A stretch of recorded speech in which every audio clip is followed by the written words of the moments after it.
말씀은 마가복음 4장 1절에서 9절 말씀입니다. 마가복음 4장 1절에서 9절 말씀입니다. 신약 성경 57페이지에 있습니다. 마가복음 4장 1절에서 9절 말씀입니다. 한 절씩 교독하시고 마지막 절 합독하겠습니다. 예수께서 다시 바닷가에서 가르치시니 큰 무리가 모여들거늘 예수께서 바다에 떠 있는 배에 올라 앉으시고 온 무리는 바닷가 육지에 있더라.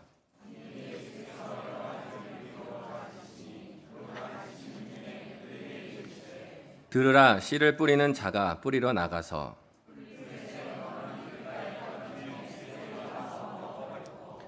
더러는 흙이 얕은 돌밭에 떨어짐에 흙이 깊지 아니하므로 곧 싹이 나오나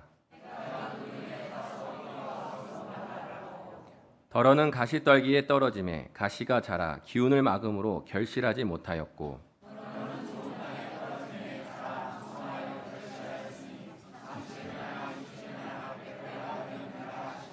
또 이르시되 들을 귀 있는 자는 들으라 하시니라. 아멘. 반갑습니다. 우리 옆에 분들하고 또 확 웃으시면서 인사를 좀 할까요? 당신을 오늘 아침에 뵈니까 꼭 하나님을 뵌 것 같습니다. 인사합니다.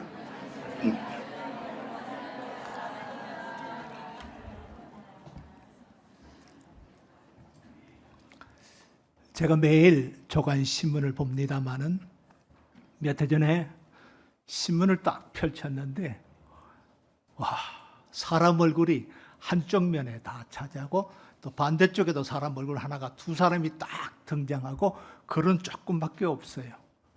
너무 신기한 신문을 보게 됐습니다. 도대체 이 사람들이 어떤 사람이길래 이렇게 대문짝같이 얼굴이 크게 나왔을까 궁금해서 자세히 봤습니다. 한 사람은 시스코의 CEO이신 존 챔버스 회장의 얼굴이 나와 있고 한 사람은 EF 교육재단의 회장 되시는 버틸 헐크라는 회장님의 얼굴이 두 분이 쫙 나와 있었습니다. 근데 그 신문사에서 주최하는 세계적인 CEO들의 어떤 컨퍼런스가 있었는데 이분들이 초청받아서 오셨던 분들이었습니다.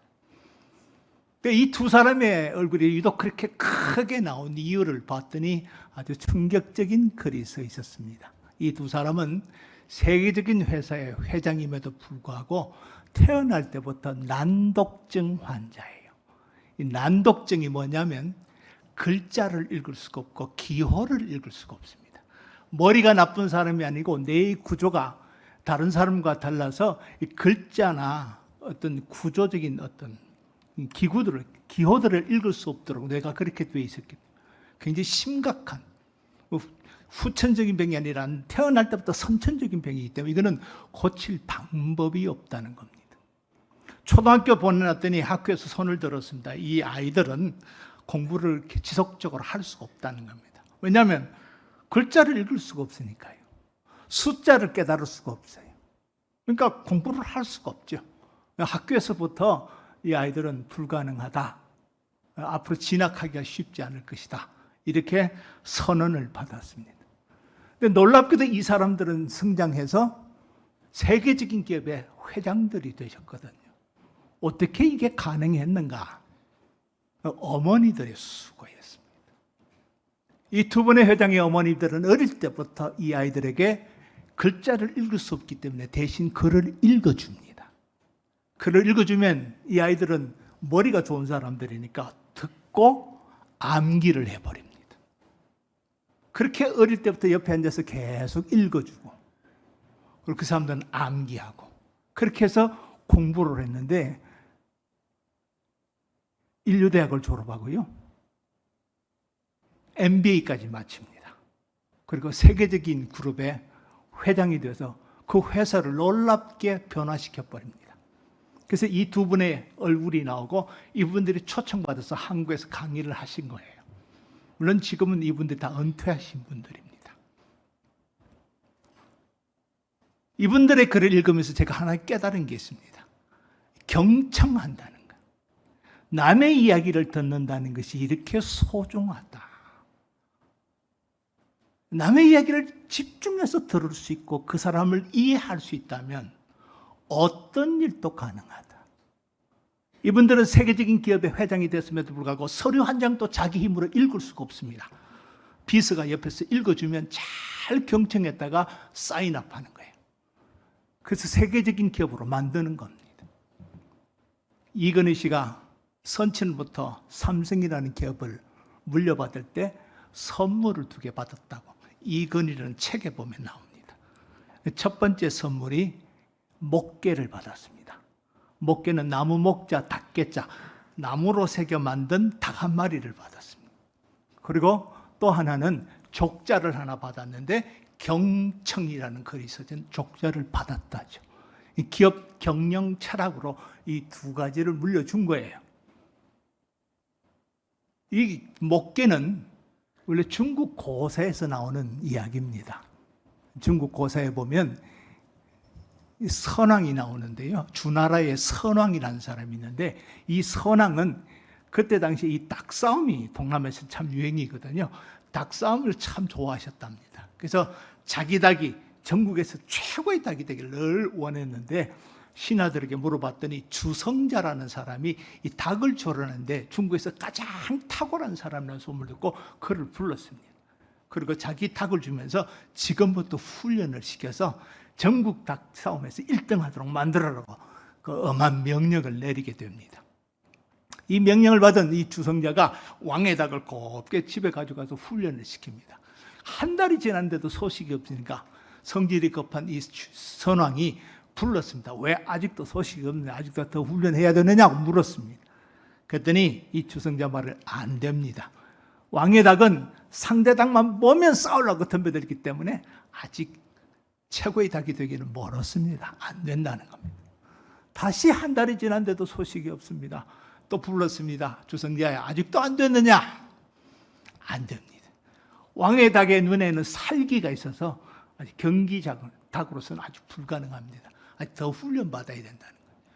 다시 세월이 흘릅니다. 너무 답답한 왕이 인내의 한계를 들으며 주성자를 불렀습니다. 그때 닭을 갖고 왔습니다. 그래, 이제 끝났느냐 훈련이? 네, 마마.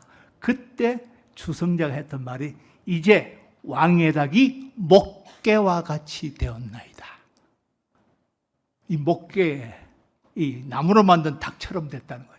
상대 닭이 무슨 짓을 해도 깜짝도 하지 않고 위험을 잃지 않는 당당한, 그래서 상대방이 지풀에 꺾여서 싸우지 않고 이길 수 있는 닭이 됐다는 거죠. 이게 목계입니다. 왜 이 목계와 경청을 줬냐면 경쟁하지 말라는 거죠.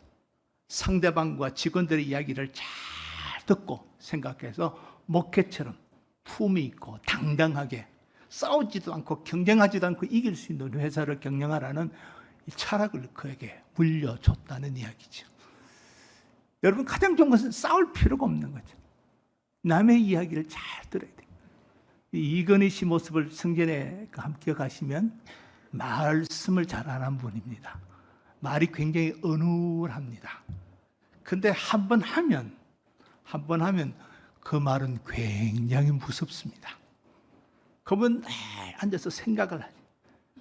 그분 집 지하에 가면 그 모든 리모컨에 이것들이 그분 머릿속에서 다 나왔다 하잖아요.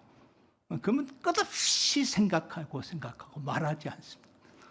근데 계속 변화해야 되는데도 변하지 않으니까 핸드폰 화형식이 굉장히 유명합니다. 5천억 가까이 되는 핸드폰을 애니콜을 다 불질러 보고 다시 시작하자고. 그래서 만든 것이 갤럭시가 등장하잖아요. 회사가 완전히 뒤집어져 버리죠. 그러니까 생각하고 경청하는 힘이, 듣는 힘이 이렇게 엄청난 겁니다. 제롤이라는 철학자는 말하기를 하나님께서 왜 사람에게 입은 하나이고 귀를 2개 주셨는가? 듣기를 말하기보다 배로 더하라. 또 오늘 우리의 문제는 듣기는 하나, 입 하나이처럼 입은 마치 2개 달린 것처럼 말을 너무 많이 해요. 남의 말을 안 들어요. 잘 못 들어요. 이게 오늘 문제가 되죠. 부부간에 왜 싸웁니까? 내 말을 안 들어주니까. 속이 타. 이 인간이 내 말을 안 들어. 서로 자기 말만 해. 그러니까 싸우는 거죠. 전쟁이 일어나는 거. 흔히 그러잖아요. 여자는 하루에 5,000마디를 해야 하루가 지나고 남자는 2,000마디를 하루 지나는데 남자는 회사에 가서 2,000마디를 다 하고 와요. 집에 들어오면 그다음 말이 하기 싫은 거예요. 저처럼 설교하는 사람은요, 집에 가면 말 진짜 하기 싫어요. 하도 말을 많이 하고 집에 들어가게. 성경도 가르쳐야지, 설교도 몇 번씩 해야지, 주일날. 말하기. 집에 있는 부인들은 5,000마디를 장정해놓고 남편이 오기를 기다립니다. 다다다다 하려니까 이 인간이 안 들어주잖아요. 그러니까 애들한테 하는 거예요. 할 데가 없으니까. 전화 대놓고 막 자야 뭐 어디까지 실컷 떠들고는 야 우리 만나서도 이야기하자. 그럼 또 만나면 풀어야 되는데 풀 데가 없는 거죠. 들어줄 사람이 없다는 거. 이거 참 어렵습니다. 오늘 우리 예수님께서 무리들을 앉혀놓고 설교를 하십니다. 참 재밌는 것은 오늘 이 비유의 말씀은 너무 우리가 볼 때는 간단한데 이것이 그 당시의 제자들은 이해가 되지 않았습니다. 그래서 다시 해석까지 나옵니다. 설교를 이어서 해석해 주는 본문은 오늘 본문이 유일할 겁니다. 그만큼 사실은 중요한 말씀, 우리 신앙에 굉장히 중요한 말인데 우리 너무 쉽게 지나가 버리는 말씀이기도 합니다. 성경에서 쉽게 지나가는 말씀에 함정이 있다는 것을 기억하시고 그것이 그만큼 중요하다는 것을 우리가 기억해야 됩니다. 오늘 예수님은 들을 귀 있는 자는 들으라고 말씀합니다. 세상에 귀가 없는 사람 어디 있어요? 다 귀를 2개씩 다 붙이고 살잖아요. 근데 주님 보실 때는 귀가 없는 거예요. 귀는 있는데 들을 귀가 없다는 거예요. 듣는 사람이 없는 게 예수님이 설교해 보니까 얼마나 답답하면 들을 귀 있는 자는 들으라고 말씀하시겠어요. 귀가 없는 거예요. 보세요. 손님 온다 그래서 열심히 집에서 음식을 장만합니다. 장만하다 보니까 참기름이 딱 떨어졌네요. 그래서 옆에 있는 아이에게 심부름을 시킵니다. 야, 철수야, 빨리 뛰어가서 저 숲에 가서 참기름 한 병 사오렴. 네, 엄마. 그리고 갔습니다. 올 때가 됐는데 애가 안 와. 아가 없어요. 이상하다 싶어. 나가보니까 뭐 방에서 무슨 소리가 나. 문이 열렸더니 애가 오라가려고 있는 거예요. 안 가고. 그때 엄마가 뭐라 그래요? 너 왜 엄마 말씀 안 듣니? 그렇죠.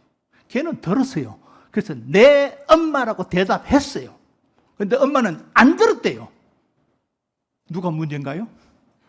그때 들었다는 말은 너 왜 엄마 말씀 듣고 순종하지 않았니? 하는 이야기죠. 순종하지 않은 것은 들은 것이 아니라는 말이에요. 성경에서 귀 있는 자는 들을지어다는 말씀을 참 많이 합니다.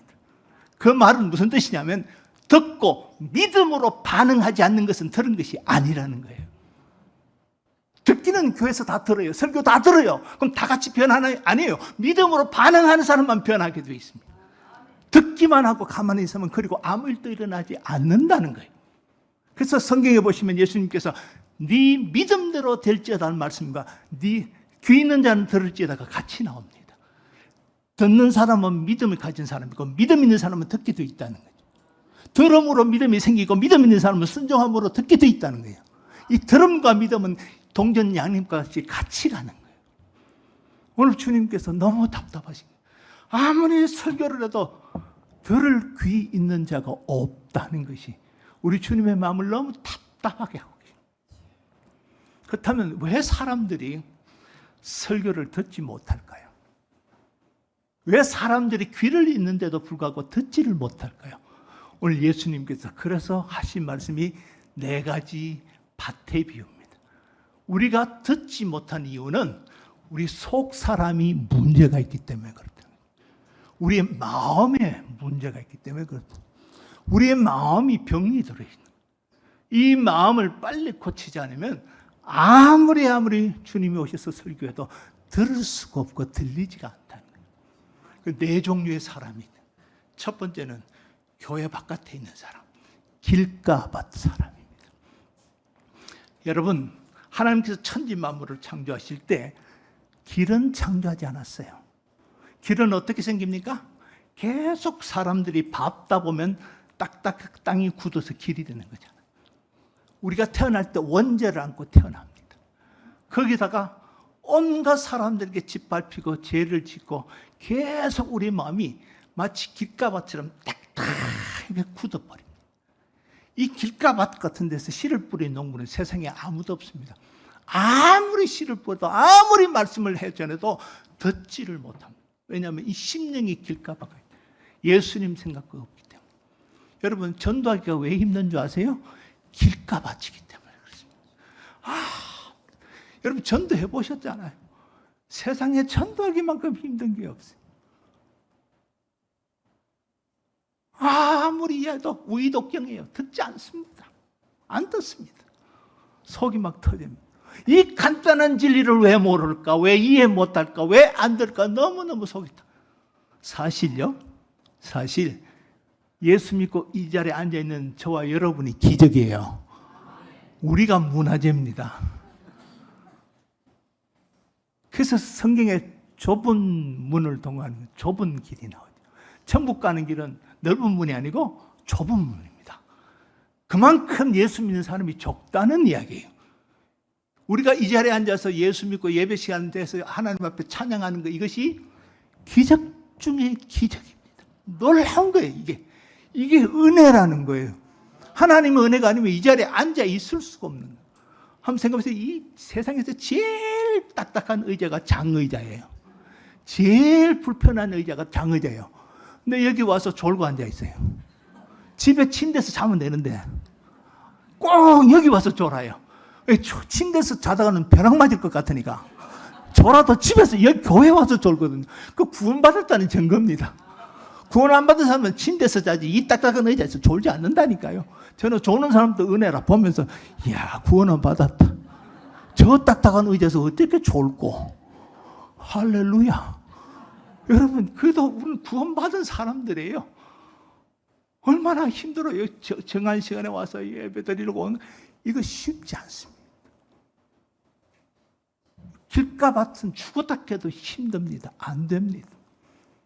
보세요. 제가 예수 믿게 생겼는가.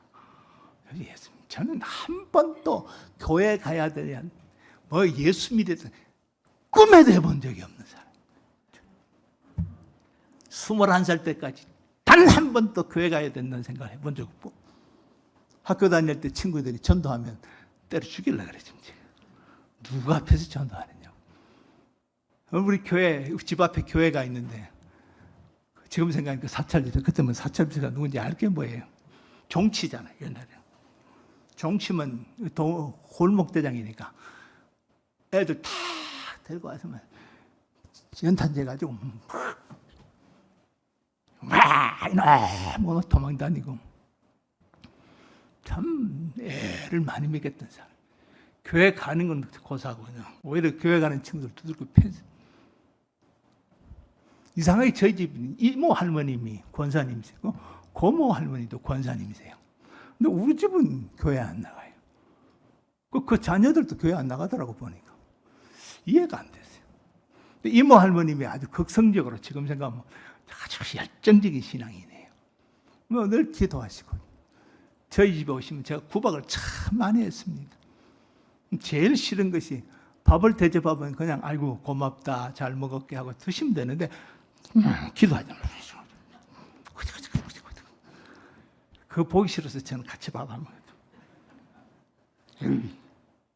에이, 재수 없어 그냥. 우리 이모 할머님이 제가 하도 못되게 하니까 하신 말씀이 있습니다. 세상 모든 사람이 예수 믿어 저놈 새끼는 예수 안 믿을 거라고 내 손에 장을 지지라고 그랬어요. 하도 예수 믿는 걸 싫어하고 기도하는 걸 싫어하니까. 은혜죠, 뭐 진짜 은혜죠. 제가 마르센 광진교회 담임 목사한테 대구에 계시는데 백발의 노인이 소식 듣고 오셨어요. 제가 설교하려고 강대상에 올라갔더니 제일 앞에 딱 앉아 계세요. 지금까지 한 설교 중에 제일 어려운 설교가 그날이었습니다. 딱 앉아서 저를 딱 빤히 쳐다보시는데 사람 환장하겠더라고요. 그냥 설교회 다 끝나면 그 집에 마루에 앉아 계시더라고요. 들어가서 인사드렸어요. 어떻게 하시고 여기까지 오셨냐고.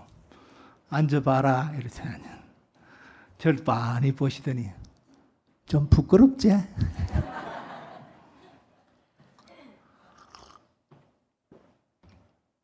은혜죠 뭐. 제가 예수 믿었다는 게 은혜죠. 친구들도 이해가 안 돼요. 고등학교 친구들 다 놀랍니다. 제가 목사 됐다는 사람 펄쩍 뛰어요. 와, 하나님 살아계시다. 그래요. 살아계시죠. 길가밭 중에 길가밭이야.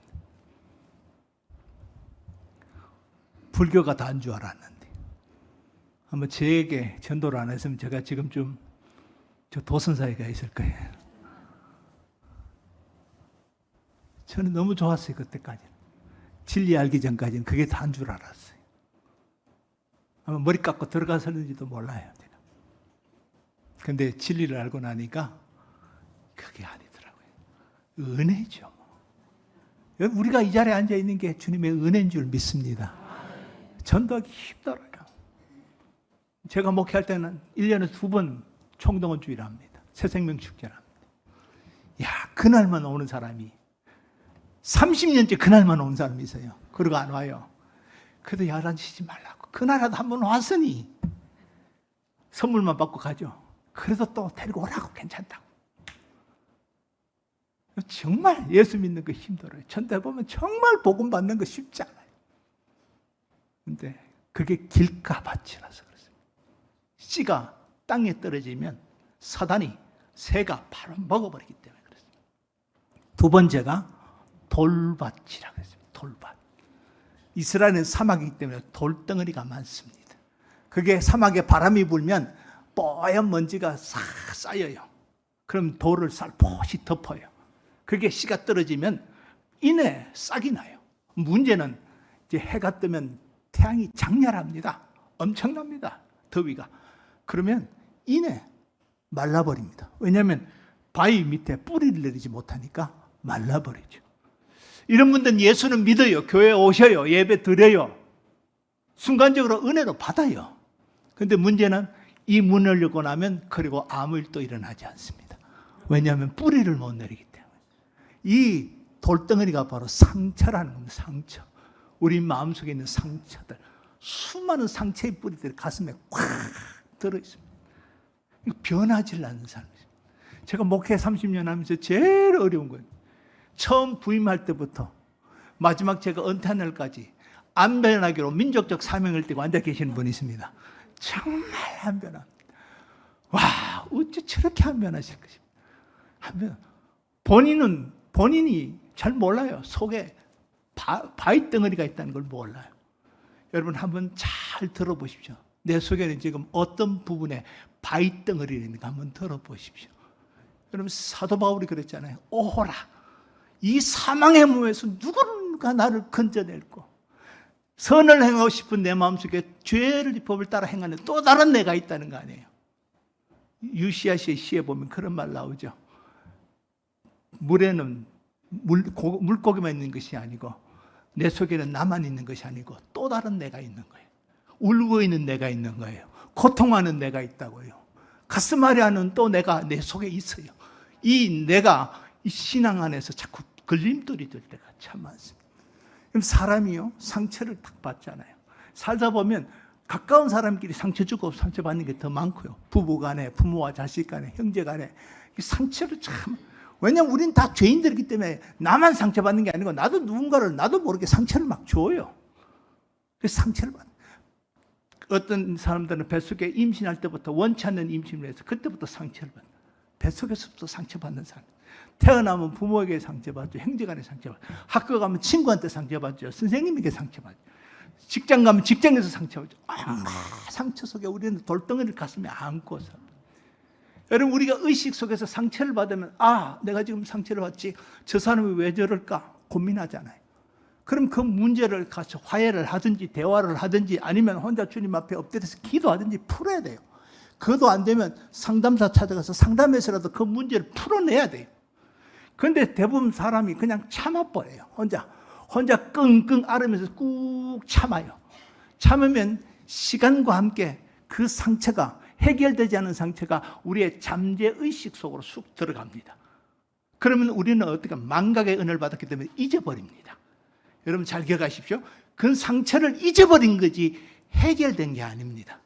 망각의 이 잠재의식 속에 딱 들어있다가 비슷한 사건을 만나면 이것이 다시 올라옵니다. 마치 설거지를 하고 난 뒤에 놔두면 밑에 콩나물 떼거리가 다 가라앉고 위에 맑은 물이 있대요. 그 맑은 물이 깨끗한 물은 아니잖아요. 손가락 넣어서 돌리면 다시 거꾸로 올라오잖아요. 그러니까 비슷한 사건을 딱 부딪히면 속에 있었던 잠재의식이 있던 게 다시 올라옵니다. 아, 봐라. 작년에도 그래도 이번에 또 그러네. 그러고 딱 올라옵니다. 그때 화가 막 납니다. 화가. 그래서 부인들이 가끔씩 했던 말도 하고 했던 말도 하고 남자들 미치려고 했죠. 노공기 터놓은 것처럼 계속 하는 이유가 해결 안 돼서 그렇습니다. 작년에도 추석 때 우리 친정에 섭섭하게 하더니 올 추석에도 또 그러네. 그러면 팍 올라옵니다. 그냥. 남자들은 잊었다고 생각하는데 그게 해결이 안 됩니다. 부부간에 싸우다 보면 똑같은 말, 옛날 말, 작년 말, 저도 지난달에 했던 말 또 막 끄집어내고 똑같이 하면 돼요. 왜요?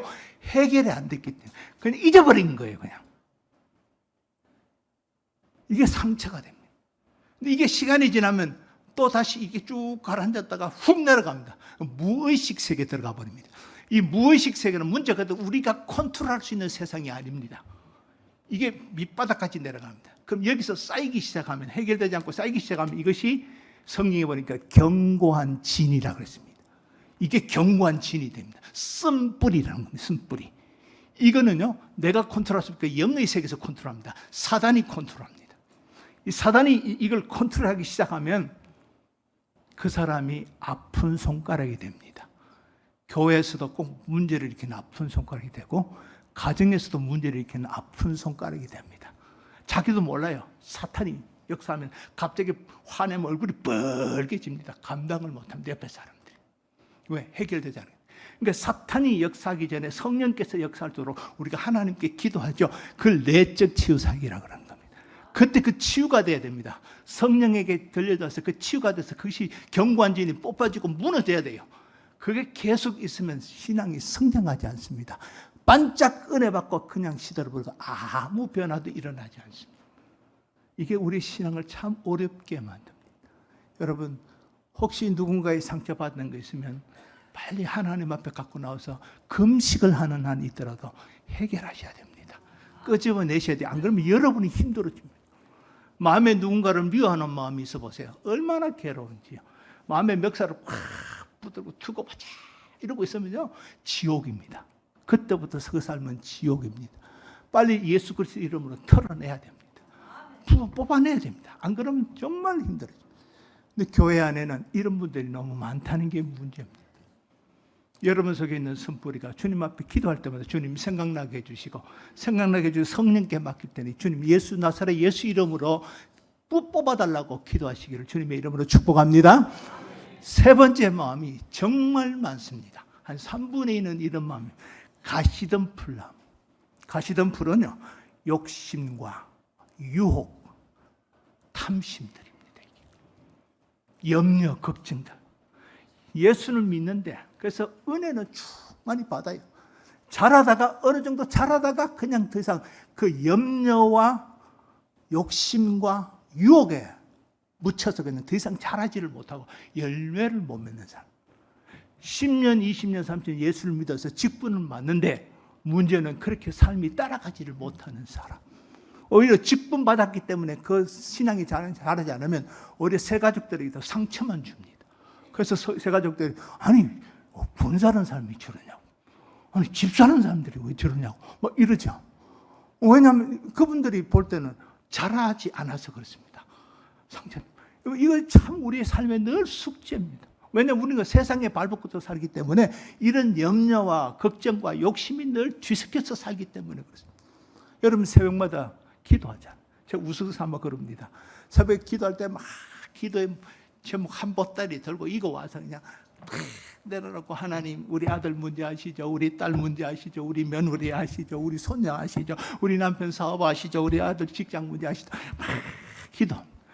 아멘! 하고 다 사수다 신분. 하나님이 두고 가라 가면 됐어. 내일 새벽에 또 갖고 올게요. 그리고 또 가면 새벽마다 들고 옵니다. 철학기도 때마다 들고 옵니다.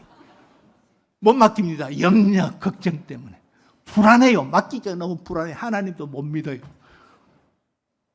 내가 이 결심하고 헌금하면 막 그냥 우리 집 망할 것 같아. 여러분, 공중에 새도 입히시고 먹이시는 하나님을 우리가 못 믿는 거예요. 우리의 욕심이 너무 많아서. 여러분, 은퇴하고 나니까요, 생활비 얼마 안 들어요. 별로 쓸 게 없어요. 나갈 데도 없고. 둘이 새끼 먹어야 돈 몇 푼 들어요. 어떤 때는 안 해 먹어요. 해 먹는 것보다 나가서 사 먹는 게 더 싸요. 나가자고. 8,000원, 16,000원이면 둘이 점심 먹고 오는데 돈 얼마 안 들어요. 뭐 욕심 부릴 거 없어요, 여러분. 하나님 먹이시기 빚이잖아요. 지금까지 제가 40년을 목회했는데 총 전도사부터 해서 한 번도 굶어 본 적 없어요. 금식은 해봐도 굶식은 해본 적 없다고. 처음에 전도사니까 사례비 10만 원 주니 11조 떼고 나니까 9만 원. 애 하나하고 셋이 사는데 대학원 다닐 때가 책값 3만 원 떼버리면 4만 원 남아요. 김장을 할 수 없죠. 김장을 해본 적이 없으니까. 4만 원 가지고 둘이 단칸방에서 사는 거예요. 셋이서. 너무 힘드니까 우리 아내가 내 몰래 선생님 지원해버렸어요. 그때 학교에서, 고등학교에서 발령이 나버렸어요. 선생님 오라고. 제가 못 가게 했습니다. 가지 마라. 굶어도 하나님이 안 줘서 굶으니까 순교잖아. 칼 맞아야만 순교냐? 하나님 주신다고 종되라 그래서 날 종시켜놓고 굶기면, 그래서 굶어서 죽으면 하나님이 손해지 내가 손해냐고. 가지 마라. 그래서 첫날 출근부터 사표 내고 왔어요. 잘 먹고 살았습니다, 지금까지. 내 욕심만 조금 내려놓으면 살만합니다. 이런 간증하려면 제가 밤새도록 해도 다 못합니다. 건축할 때는 오죽하면 헌금하고 나니까 우리 장로님이 찾아오시죠. 장로님 평생 저하고 목사님 비밀입니다. 그러면 돌아가셨어요. 내 이야기합니다. 왜요? 저는 목사님 그렇게 건축을 하면 굶는데 목사님 굶는 건 제가 못 봅니다. 저 월급 나눠서 씁시다. 2년 동안 당신 월급 저한테 나눠줍니다. 굶지 말라고. 제가 헌금하고 집에 가니까 우리 집사님이 그럼 다음 달부터 우리 뭐 먹고 살아요? 뭐 주시겠지 뭐. 지금도 잘 먹고 살았는데. 까마귀 바로 날아오더라고요. 건축할 2년 동안 얼마나 까마귀를 보내주시는지 제 사례비 2배로 받았습니다. 제가. 여기저기 막 부흥회 오라고 난리 나가요. 밤무대 많이 뛰었습니다. 제가. 2배로 받았다니까요. 우리 욕심 조금 내려놓으면 돼요. 염려 조금만 내려놓으십시오. 지금 하는 거 반만, 사람이 염려 안 할 수가 없잖아요. 육신을 가졌으니까. 그렇죠? 욕심 없을 수가 없잖아요. 근데 지금 반만 내려놓으십시오. 그러면 하나님께서 열매를 주세요. 마지막 4번째가 옥토잖아요. 지금 우리 제주도에는요, 농사 씨를 뿌린다고 난립니다. 막 트랙터로 막 땅을 막 뒤집습니다. 여러분 성령의 은혜로 막 뒤집어야 될 줄 믿습니다. 모든 걸 다, 그러면 막 자갈도 드러내고요. 거기 가시덤불도 떠내고 풀도 막 난립니다. 난립니다. 제주도가. 그리고 씨를 뿌리고요. 비료를 막 줍니다. 여러분 우리 어릴 때는 소똥, 개똥, 말똥 막 다 넣잖아요. 밭에. 하나님께서 이 교회를 왜 주신 줄 아세요? 여러분은 옥토 만들 훈련장을 만드신 거예요. 성령으로 갈아엎고 거기에 이제 여러분이 개똥, 소똥, 말똥을 막 잡아내야 돼요. 이제 주차하시다 보면 어떤 게 새치기해서 싹 들어가거든. 야! 그러지 말고 하나님이 나를 훈련시키려고 소똥 하나 보내주셨다. 할렐루야. 그래야 돼요. 지금 훈련시키는 거예요. 교회에서. 이제 교회당 짓고 올라가면 이제 세성전에서 전부 다 점심 지금까지 못 드신 점심 그것을 이제 먹으려고 막 줄 서는데 어떤 사람이 색치 싹 들어오거든. 왜 이러지 마시고 저게 나를 훈련시키러 하나님 말동을 보내주셨구나 할렐루야 이래야 돼요. 그렇게 계속 훈련시키는 거예요. 저 권사님 왜 저래 저 집사 그러지 마세요. 그분 때문에 여러분 훈련시키는 거예요. 계속 소똥말똥 개똥만 막는 거예요 여러분 속에. 왜? 30배 60배 100배 훈련시키시려고. 그래서 목사 속은 다 썩어요. 귀가 있어도 못 들은 채 해야 되고 입이 있어도 말을 안 합니다. 싸워도 집니다. 져줘야 교회가 사니까. 그건 목사예요. 장로님 되시면 속 다 썩어질 때가 많아요. 그래도 그렇게 참으셔야 돼요. 왜냐하면 하나님이 그렇게 세워주셨어요. 그렇게 40년 참다 보니까 요만큼 된 거예요. 성질 더럽던 제가 요만큼 된 거예요.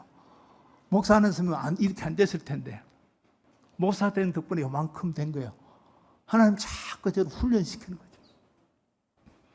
제 성품을 누구보다 잘하신 하나님께서 소똥말똥 개똥을 막 보내서 막 속에서 막 돌리세요 저를. 그래서 요만큼 된 거예요.